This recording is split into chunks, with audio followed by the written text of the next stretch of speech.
আগের ব্লগটা ঠিক যেখান থেকে শেষ করেছিলাম সেখান থেকে আবারও ব্লগটা শুরু করছি। হ্যালো এভরিওয়ান, আমি বৃষ্টি। কেমন আছো সবাই? আশা করছি সবাই খুব ভালো আছো, সুস্থ আছো। আমার নতুন একটা ভিডিওতে তোমাদের সকলকে জানাই অনেক অনেক স্বাগত। তো তোমাদের দাদাভাই তো গেছিলো বাজারে, আর বাজার থেকে নিয়ে এসেছে এই যে দেখো জ্যান্ত শিঙি মাছ। ও ভেবেছে হয়তো আমি শিঙি মাছটা চিনতে পারবো না, কিন্তু না, আমি দেখে চিনতে পেরেছি।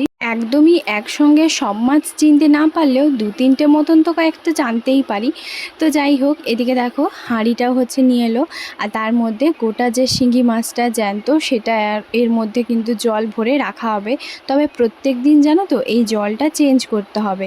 তো আমরা যেখানে থাকি সেখানেও কিন্তু জ্যান্ত মাছ পাওয়া যায়, কিন্তু তবুও কী বলো তো, গ্রামের এদিকে হচ্ছে তোমার জ্যান্ত মাছের যে মানে রান্নাটা, সেটা একটা আলাদাই স্বাদ। তো যাই হোক, সকালবেলা মানে কালকের ব্লগে তোমরা তো দেখেছো, তো বড়া ভাজা হয়েছিল। আর এই যে দেখো এখানে হয়েছে শাক ভাজা আর হয়েছে পেঁয়াজ। তো আমরা দুজন মিলে খেতে বসেছি, সঙ্গে শাশুড়িও খেতে বসেছে। তবে আমরা দুজন খাচ্ছি পান্তা ভাত, আমি আর তোমাদের দাদাভাই, আর আমার শাশুড়ি খাচ্ছে মুড়ি। কারণ কালকে রাতে মা তো তরকারি রান্না করে দিয়ে পাঠিয়েছিল, আর শাশুড়ি করেছিল ভাতটা।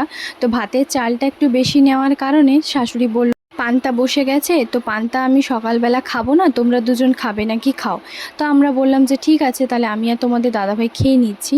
খাওয়া দাওয়া কমপ্লিট করে নিয়েছি, বাসনপত্র যা যা ছিল সেগুলো ধুয়ে নিয়েছি। এখন এই যে দেখো বাজারে ব্যাগটা বের করতে বসেছি। তো একটা সবজি বাজার আছে আর একটা আছে ফলের বাজার। কারণ ফলের বাজারটা কেন কিসের জন্য সেটা তারাও বলছি। আগে এক এক করে সমস্তটা বের করি, দেখছি বেশ নরম সজনে ডাঁটা নিয়ে এসেছে, টমেটো 1 কেজি মতো নিয়ে এসেছে, আর তার সঙ্গে নিয়ে এসেছে আলু, পেঁয়াজ আর মানে রসুন, এগুলো তো সমস্ত কিছুই নিয়ে এসেছে। তো যাই হোক, ফলের বাজারটা কেন কিসের জন্য সেটা এবার বলি। ফলের বাজারটা বলতে পারো ওই যে কালকে হচ্ছে আমাদের এখানে মন্দিরে গ্রামে তো পুজো হবে। তো প্রায় বেশ অনেক সব ঘরেই বিশেষ করে পুজোটা যাবে দুটো মন্দিরে, একটা যাবে শীতলা মন্দিরে, একটা যাবে মা কালীর মন্দিরে। তো তার কারণে তোমাদের দাদাভাই কালকে সকালবেলা যেহেতু বেরিয়ে যাবে ট্রেনিংয়ের জন্য, আর আমার শ্বশুরমশাই কখন বাড়িতে আসবে না আসবে কাজে চলে যাবে, ওই জন্য তোমাদের দাদাভাই কিন্তু বাজার টাজার করে নিয়ে এসেছে। আসলে আমরা যে কয়েকটা দিন আসি তোমাদের দাদাভাই কিন্তু বাজার টাজার সমস্ত কিছু করে A to Z, আর আমি কিন্তু ঘরের কাজ রান্নাবান্না এগুলো কিন্তু আমি সবটা করি। কিন্তু তবুও জানো তো, যখন আমি এখান থেকে যাই বা আমি এখানে থাকি, কিছু কিছু মানুষ এখানে আলোচনা করে, আর দোষটা বাইরের লোকে নয়, দোষটা অবশ্যই ঘরের লোকে। আমি রান্না করছি কি করছি না সেটা শুধুমাত্র আমরা কয়েকজন জানি, বাইরের লোককে নিশ্চয়ই আমি বলতে যাচ্ছি না। কিন্তু ওই যে মানুষের স্বভাব জানো না, আমি যেহেতু বাইরে থাকি, অনেকেই হয়তো আমাদের গ্রামে শ্বশুরবাড়ির এখানে বাইরে থাকে বউরা, তবে ওরা যেহেতু বাড়িতে এলে হয়তো রান্না করে না।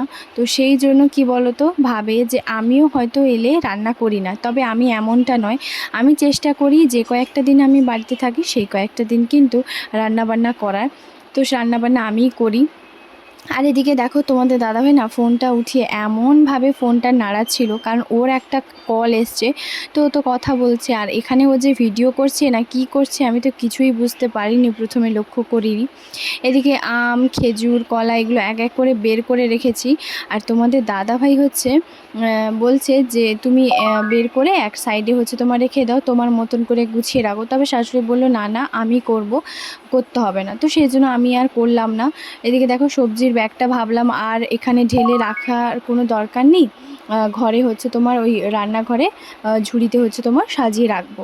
তো এখানে দেখো বেশ অনেক কটা মানে শশা নিয়ে এসেছে, আম আছে, তার সঙ্গে খেজুর আর সপেতা, নারকেল, আর এখানে ঠাকুরের যে ফুল, তারপরে হচ্ছে তোমার কি বলো তো ধূপ, সিঁদুর এগুলো। তবে একটা জিনিস আমার ভীষণ আশ্চর্য আমি হলাম, আমি বললামও কথাটা, যে ঠাকুরের পুজোতে কখনো ডালাভোগে বাতাসা তো যায় না, হয় মাখা ভোগ না হলে প্যাড়া মিষ্টি এইসবই যায়। তবে আমার শাশুড়ি বলল কেন, ডালা ভোগে নাকি বাতাসা যায়, তবে আমার যতদূর জানা আছে যে ডালা ভোগ বলো কখনোই কিন্তু বাতাসা যায় না, শুধুমাত্র হচ্ছে হরি লুটেই হচ্ছে তোমার বাতাসা দেওয়া হয়। তো যাই হোক, উনি তো ওনার মতন করেই হচ্ছে সমস্ত কিছুই বলবেন। আসলে অনেক কিছু জিনিস না ভাবে যে আমি হয়তো কিছুই জানি না, তবে কিছু কিছু জিনিস আমার শাশুড়ির এমন ধরনের কথাবার্তা যেটা সত্যি শুনলেও তোমরা অবাক হবে। তোমরা যদি এই কথাটা জেনে থাকো যে এই কথাটা আমি ভুল বললাম কি না, যে একমাত্র হরি লুটেই হচ্ছে তোমার বাতাসা যায়, আর মাখা ডালা ভোগ বলো বা কোনো ভোগেই কিন্তু ঠাকুরকে কখনোই বাতাসা দেওয়া হয় না। যদি জেনে থাকো আমাকে অবশ্যই জানিও, কথাটা কি আমি ভুল বললাম না ঠিক বললাম। তো যাই হোক, উনি তো বসে পড়েছেন এখন সমস্ত কিছু বের করতে। প্রথমে আমিই বের করে রাখলাম। তবে জানো তো, আমার শাশুড়ি না কোনো কিছুতে তুমি সন্তুষ্ট করতে পারবে না, কোনো কিছুতেই না। উনি যেটা নিজে করেন সেটা আলাদা, কিন্তু কেউ যদি কোনো কিছু করে, বিশেষ করে আমি আর তোমাদের দাদাভাই, সেটা ওনার মুখ থেকে কখনোই সন্তুষ্টি ভাবটা আসে না। যেমন ধরো, তোমরা দেখতেই পেলে এখানে কিন্তু বেশ দুটো জায়গায় বাজারের জন্য বেশ অনেক আছে। আর বাড়িতেও কিন্তু পুজো হবে, যেহেতু মানে কালকে পুজো, হরি মন্দিরে পুজো হবে আর কি। তো সে কারণে তিনটে মন্দিরের জন্য যথেষ্ট পরিমাণে এখানে ফল আছে।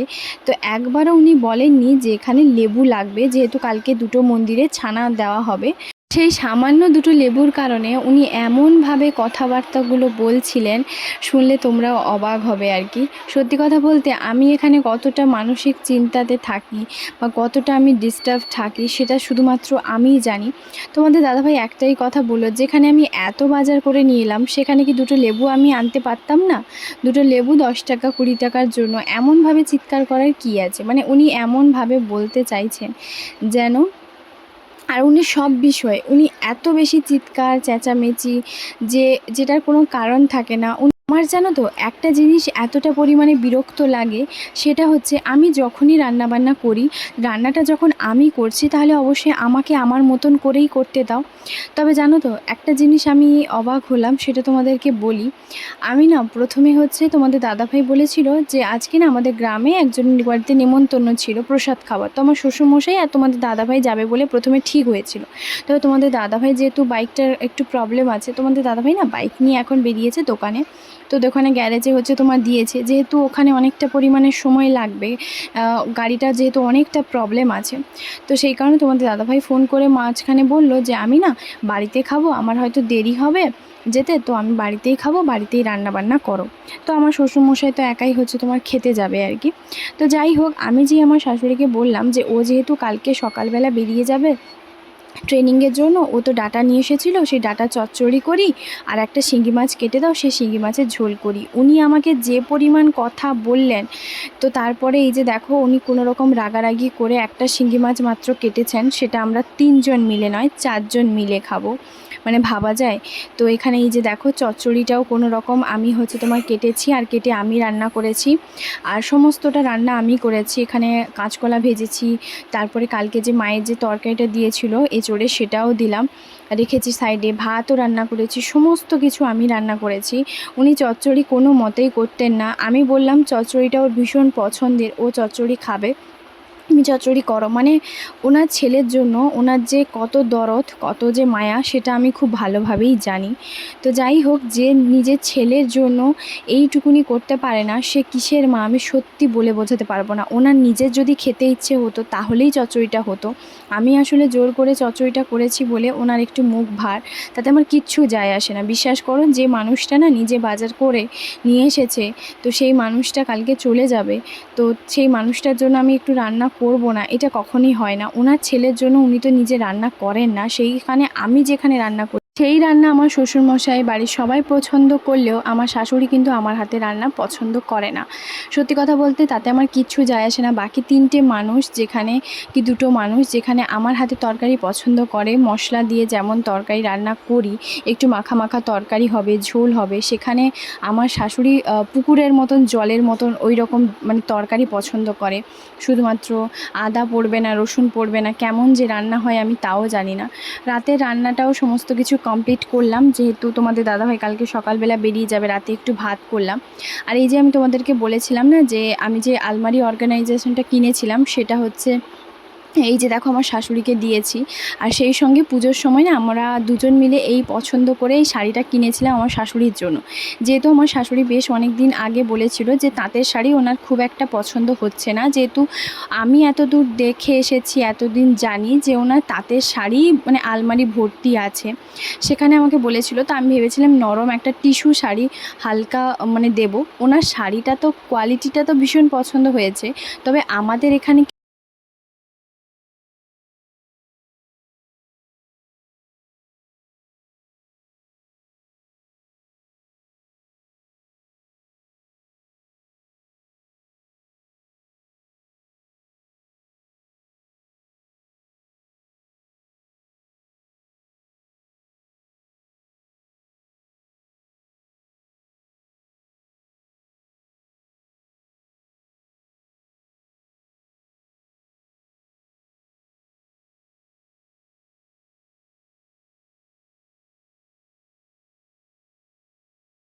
শ্বশুরবাড়ির আশেপাশে না কয়েকজন হচ্ছে তোমার আছে, তারা হচ্ছে কি বলতো নিজেদের পছন্দটা চাপিয়ে দেয়।